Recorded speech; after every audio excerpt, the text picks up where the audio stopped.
For more on this, let's welcome back to the show Republican Senator Markwayne Mullin. Senator, it's great to see you again. Thanks for being with us.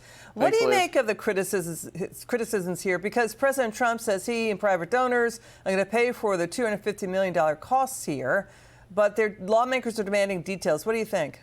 Well, I think it's hilarious that lawmakers that have shut down the government all of a sudden is wanting the details of a private funded expansion on the White House.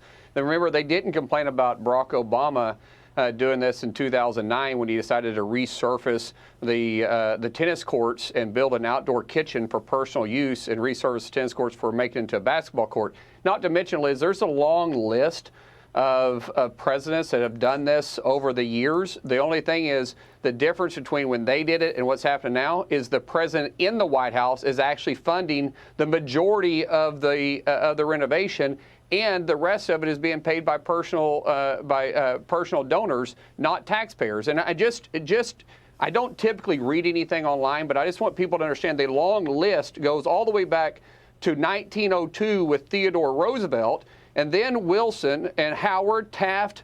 You had Coolidge, you had Hoover, you had Franklin Roosevelt, Truman, John F. Kennedy, you had Nixon, you had Gerald Ford, Bill Clinton, and Barack Obama all did the same thing, renovating either the Oval Office, adding a second floor, expanding the basement, expanding the footprint, relocating the Oval Office,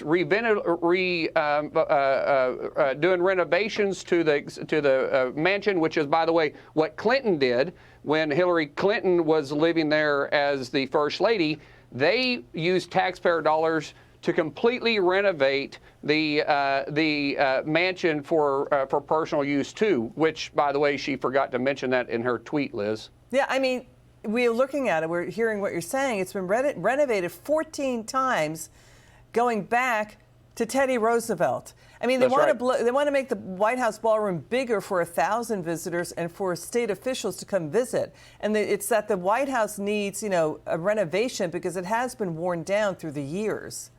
Right, and a lot of times when we do these big receptions, we actually have to move to another federal building, or we take over an entire hotel to do these events. And the security concerns are real. When we move to a different location, when President Trump is doing a big event like this, which should be held at the White House because it has the infrastructure for it, there just isn't the capacity. President Trump said this when he was Trump 45. And now he's doing it as Trump 47. But once again, I don't understand why the left is losing their mind over it when President Trump is personally funding the majority of the project to begin with. They should be praising him for investing in the infrastructure and actually making the White House represent what America means to the rest of the world. It should be a symbol of excellence. It should be a place that people have honestly a shock and awe result when they walk into it. It should be a place that we should celebrate, because it's not like President Trump is taking this with him when he leaves office. This is going to be there for future presidents. And just like the reporter said just a while ago, they can use it too. They just got to win the presidential election first, which the path they're going down isn't going to be anytime soon. Let's move on to this story. President Trump remarked on a New York Times report that he's going to try to get the DOJ to pay him $230 million, saying they owe me money for all the federal probes into him. Listen to this. Watch. Asking the Justice Department to pay you compensation. It's going to be the Justice Department. Are you asking them to pay you compensation for the federal investigations that happened to you? And how much are you asking for? Well, I guess they probably owe me a lot of money for that. Probably, yeah, that's true. That's very interesting. No, I get no salary. I gave up my salary. It's a good salary. Not as much as these guys make, but that's okay. It's a lot of money. And I don't, as you know, I didn't take it in the first 4 years. I'm not taking it in these 4 years either. But if I get money from our country, I'll do something nice with it, like give it to charity or give it to the White House while we restore the White House. And we're doing a great job in the White House. As you know, the ballroom is under construction. That decision would have to go across my desk. And it's awfully strange to make a decision where I'm paying myself. It's interesting because I'm the one that makes the decision, right?